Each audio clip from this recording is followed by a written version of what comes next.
nos criou para adorar e para sempre exaltar seu poder. Quero render-te glória, a tua destra me conduz, e majestade ao Deus fiel.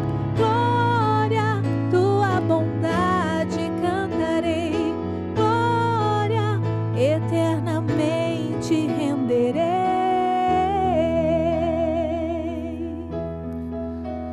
Seja bem-vindo, estamos começando mais uma vez o nosso programa Coração Jovem aqui pela Rede Século XXI. Queremos dar glória a Deus por estarmos juntos aqui, bendizer o nome do Senhor, por podermos celebrar a sua presença, celebrar a vida, celebrar o dom da vida. Você já sabe, o programa Coração Jovem quer ser um momento de reflexão, de partilha, de conhecimento humano, das ciências humanas, das coisas da nossa humanidade e de conhecimento das coisas de Deus, de aprendizado da nossa espiritualidade, e unindo as duas coisas em benefício da nossa fé, da nossa conversão, do nosso crescimento. E ele é destinado a você, jovem, que vive uma vida de igreja, quer buscar crescer na vida da fé, mas também jovem que quer conhecer um pouco mais das coisas de Deus e das coisas da nossa humanidade. Também para você que trabalha com a juventude, tanto que o nome Coração Jovem é tirado de uma frase do Papa Francisco: que tenhamos um coração jovem sempre. É um convite dele aos jovens, e ele diz: você com 60, com 70, 80 anos, é possível ter um coração jovem, porque com Cristo o coração não envelhece nunca. Que linda frase, que linda direção, que lindo conselho do Papa Francisco. E para que a gente possa viver bem, se é com Cristo que o coração não envelhece, vamos pedir a Ele, que tem o coração jovem por excelência, que nos ajude.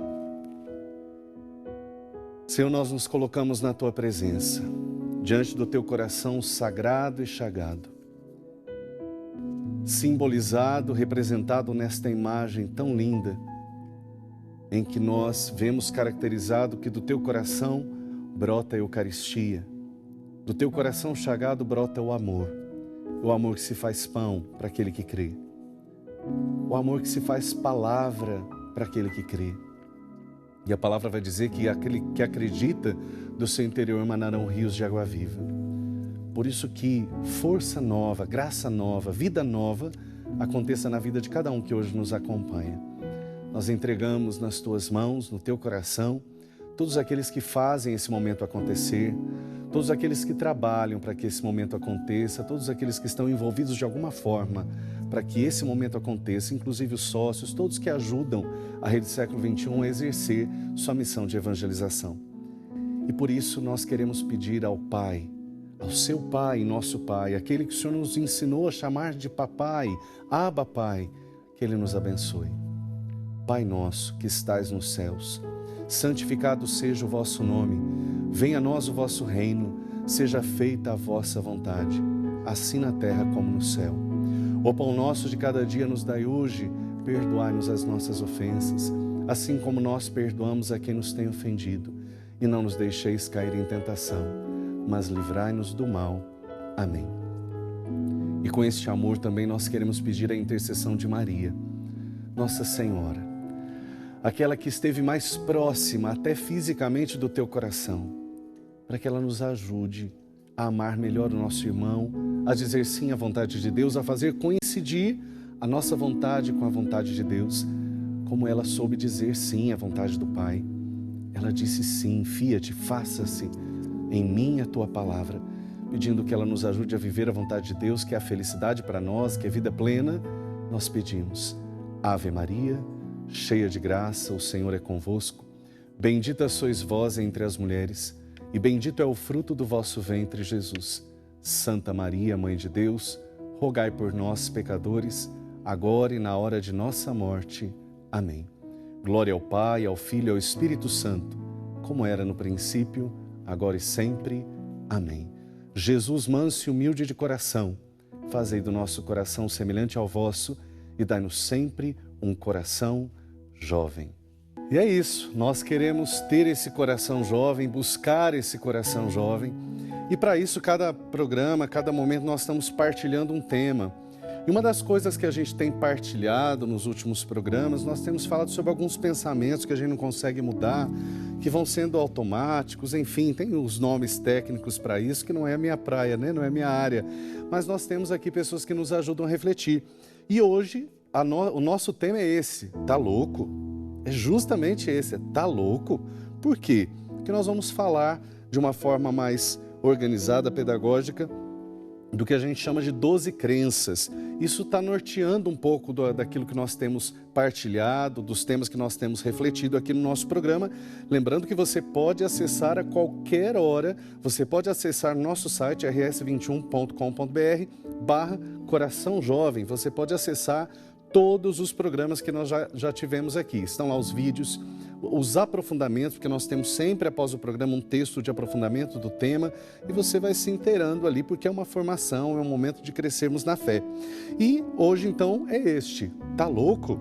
Para falar de 12 crenças e dos pensamentos enlouquecedores, também da capacidade que a gente deve ter de acreditar, de positivar a vida, de crescer na fé. Enfim, vamos direto ao assunto. Para que a gente possa falar disso, nós temos sempre os nossos irmãos aqui nos ajudando a realizar o programa e também a refletir. Hoje conosco, mais uma vez, está a Monique. Seja bem-vinda, viu, Monique? Deus abençoe. Hoje, pela primeira vez, está conosco o Gustavo. Seja bem-vindo, viu, Gustavo? Deus abençoe. Gustavo Scatolin conosco. Poucos dias, a Débora, sua esposa, estava aqui cantando conosco também, né? Então, seja muito bem-vindo. Hoje, mais uma vez, conosco sempre, graças a Deus, a doutora Ana Carolina. Seja bem-vinda. Deus abençoe. Também o Padre Rodrigo. Obrigado, Padre. Deus abençoe, bem-vindo. Sua bênção também. Deus abençoe. Amém. E para que a gente possa refletir, então, esse é o nosso tema hoje. Tá louco? Justamente para a gente se perguntar um pouquinho. Tem hora que a gente pensa algumas coisas, que a gente cria ali alguns problemas que não são tão reais. Enfim, o que entender de tudo isso? Alguns dias atrás, alguns programas atrás, nós trabalhamos essa questão, que existem crenças. Então, para retomar um pouquinho esse assunto, e hoje nós vamos falar isso de uma forma mais didática, organizada, para nortear outros programas que nós viveremos, então eu começo perguntando para a doutora Ana Carolina. Então, o que são crenças mesmo? Nós falamos um pouquinho sobre isso, retomando esse assunto. O que são crenças? De onde nós tiramos essa ideia? Bom, essa ideia veio da seguinte premissa, né, Padre? Dentro da psicologia, foram identificadas diversas tendências que o ser humano tem ao pensar. E aí a gente parte de uma premissa básica de que o ser humano tende à irracionalidade.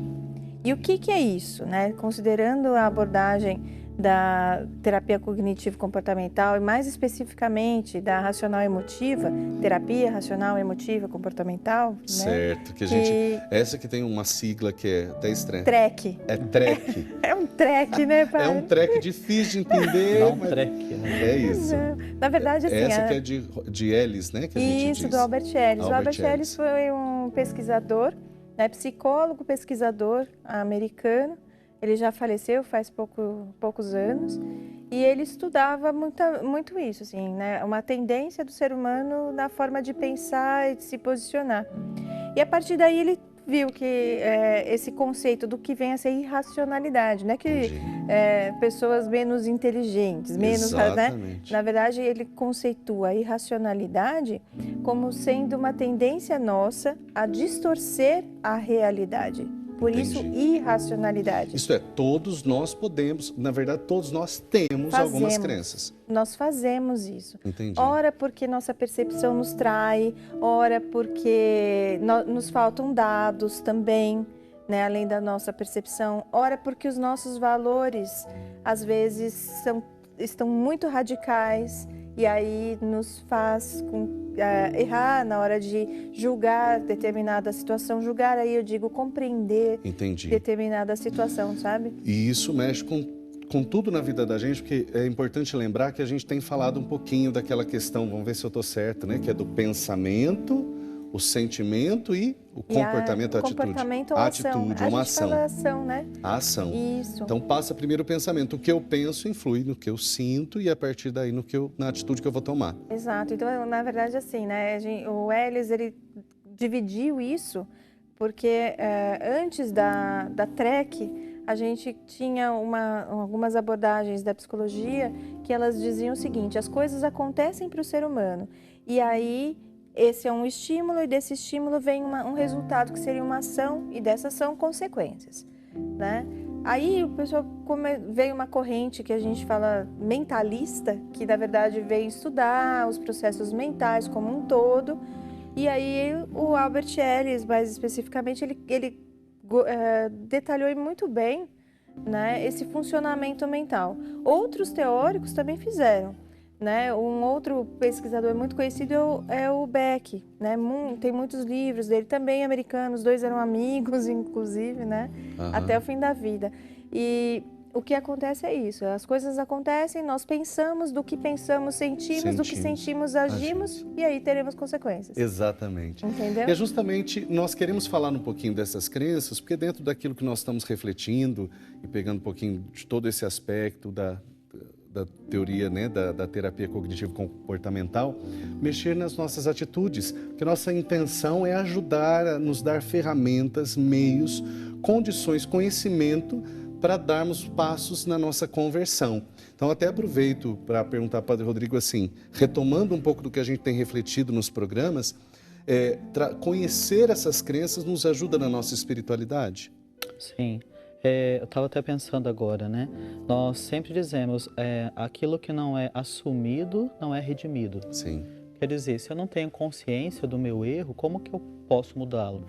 Então, a mudança ela vai acontecer a partir do momento que eu percebo que eu estou errado, que eu estou equivocado, que eu estou me comportando mal ou desenvolvendo pensamentos que não são bons, sentimentos, e vou trabalhar, vou fazer um esforço, um empenho para que isso seja melhorado. Isso é a conversão. Isso é conversão. E na psicologia nós falamos que se nós quisermos mudar os nossos comportamentos, melhorar os nossos sentimentos, precisamos pensar sobre os nossos pensamentos, para perceber. É até né? estranho falar isso, né? É como se eu conseguisse me olhar de fora e falo, Rodrigo, agora você sentar aí que nós vamos conversar.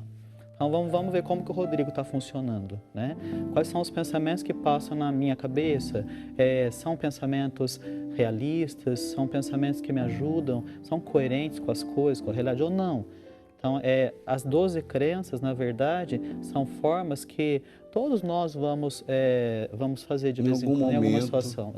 Todos nós vamos pensar desse jeito em algumas situações. Exatamente. E quando isso acontece, é importante perceber, puxa, estou fazendo tal coisa e estou exagerando, né? Eu estou pensando assim, num déficit de alguma forma, ou no exagero, e aí eu vou corrigindo isso, né?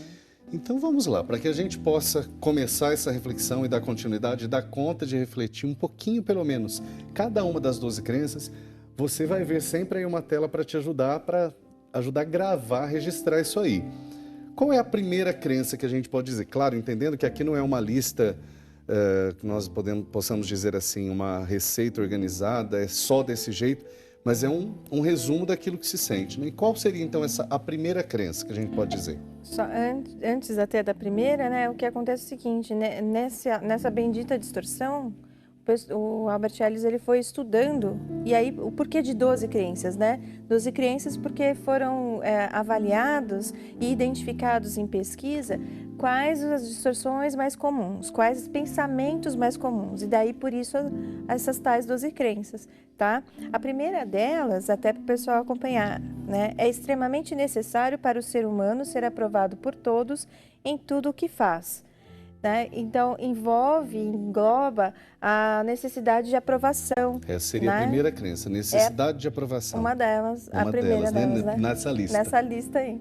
E né? o que ela significa? Ela então? significa, muitas vezes, movimentos que a pessoa faz, socialmente falando, para garantir que será, né, aceita, mesmo, isso assim, vamos pegar os adolescentes, né? Sim. Às vezes eu me submeto a procedimentos, a condutas que talvez eu nem concorde. Nem concorde, eu nem gosto de fato, mas só para... Exato, mas se eu não o fizer, então eu entrarei em sofrimento porque acharei que não serei aceita. Entendi. Tá? Esse é um exemplo aí bem... Da primeira crença, bem básico da primeira crença. Basicão. Uma necessidade de aprovação. Então, primeira crença.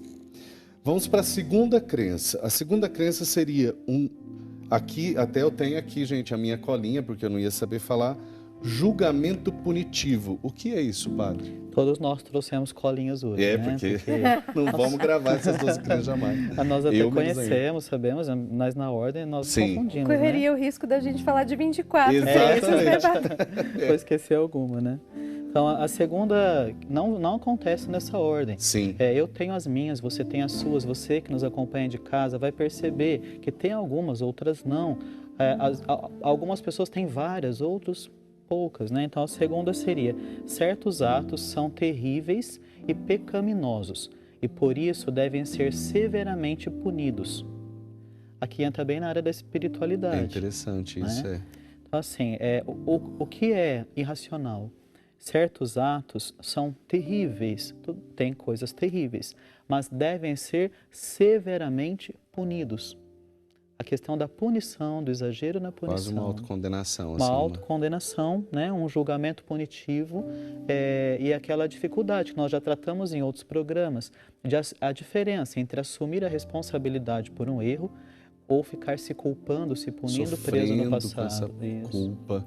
Então, assim, assumir responsavelmente um erro é importante, é necessário, mas ficar se culpando ou se punindo o tempo todo. Aqui nós podemos lembrar das pessoas que não se perdoam, que estão sempre confessando os mesmos pecados, ou que ao menor sentimento, a menor percepção de um erro, de um pecado, já corre, quer confessar, fica desesperado. Sim. Nós vemos muito isso na religião, né? Talvez até uma repetição dessa confissão, né? As pessoas que às vezes você passa por uma confissão e fala: padre, eu já confessei, mas essa repetição, parece essa sensação de tem sempre que lembrar, se julgar de forma punitiva. Sim. E essa punição é tão grande que às vezes a pessoa acaba até se mutilando, né? Sim, que aí chegam a momentos de, vamos dizer assim, patológicos, mesmo, causar mal a si mesmo. Bom, terceira, aqui eu tenho na minha colinha, intolerância à frustração. O que é isto? Bom, o tema mesmo, né? A frase identificada é: horrível quando as coisas não são exatamente do jeito que gostaríamos que fossem. Então, na verdade, assim, nós... Acho que é muito comum a gente sentir isso, né? Porque a gente se frustrar é algo natural. Sim. Mas aqui a carga grande é horrível me frustrar? De verdade é horrível? Entendi. Né? Na verdade, eu não gosto de me frustrar, que bom. Tá. Mas daí ser horrível é algo mais... Assim, é o fim do mundo, sair fora, as coisas não acontecerem assim. Né? Assim, exatamente do jeito planejado, exatamente do jeito esperado. E isso é muito comum. Inclusive, o tema frustração é um tema recorrente nos tipos de depressão que a gente estuda. É uma curiosidade. Né? Porque de fato não é fácil a gente administrar e tolerar algumas frustrações, mas é identificado, alguns estudos mostram que os depressivos têm mais dificuldade de lidar com a frustração. Né? Com o não, com as coisas saindo do jeito que programou. Isso, né? E eles tendem, né, às vezes, nessa terceira crença aqui, a gente também tem muito essa coisa da idealização. A tendência nossa é idealizar. Então, quando algo não sai como nós planejamos, então se torna algo horrível e muitas vezes insustentável. Certo. Bom, um outro então é vitimização. Que aqui está o nome vitimização, mas eu sei que existe uma frase. Aqui nós fizemos só, esclarecendo, nós fizemos um resuminho aqui na tela para que ficasse claro. Mas existe uma frase, né? Existe um conceito, não é este o nome só, né? Só para resumir. Quarta, a vitimização. O que é, padre? Isso aí é um pouco mais simples de entender, imagino. Sim. Mas existe uma frase aí ajudando. E lembrando o pessoal de casa que toda essa lista de crenças vai estar disponível no site. Exatamente. Porque, falando aqui rapidamente, pode ser que nós não identifiquemos. Sim. Mas depois pegar, ler, pensar e levar para o dia a dia, que vai ajudar as pessoas a identificarem se tem ou não, né? Então, a quarta seria... as desgraças do ser humano são causadas por pessoas ou eventos externos. Essa dá bastante confusão. Porque nós acreditamos, no geral, que a alegria ou a tristeza vão depender do que acontecer na minha vida. Quando tal coisa acontecer, eu vou ser feliz. Quando eu conseguir tal coisa, quando eu comprar aquilo, quando eu terminar tal curso, quando eu casar, vou ser feliz, né? E tantas outras crenças aí que nós também desenvolvemos.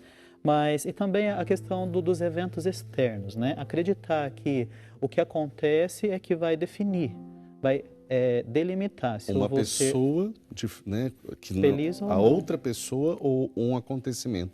Isso se dá Externamente. na relação com pessoas e com a própria realidade. Entendi. Por que que algumas pessoas sofrem tanto mais que as outras diante de um imprevisto, a perda de um emprego? Algumas pessoas encaram isso de uma forma mais Real.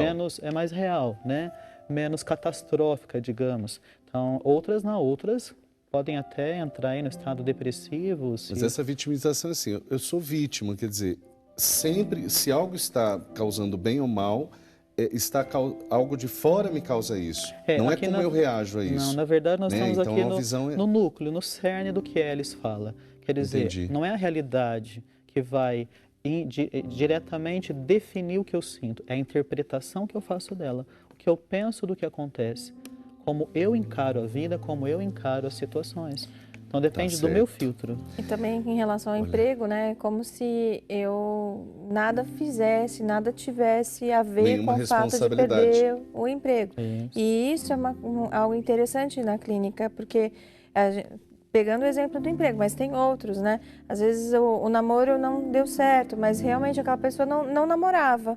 Então, como é que o namoro teria continuidade? Exatamente. E aí, o relato da pessoa para nós é: o outro rompeu comigo e não eu rompi antes. Ele né? foi mal, ele agiu mal, sempre A gente a visão do outro. chamou de vitimização por isso. Eu não tenho responsabilidade, é sempre É o algo outro. fora de mim. Enfim, nós falamos de 4 só. Nós temos mais 8 para falar.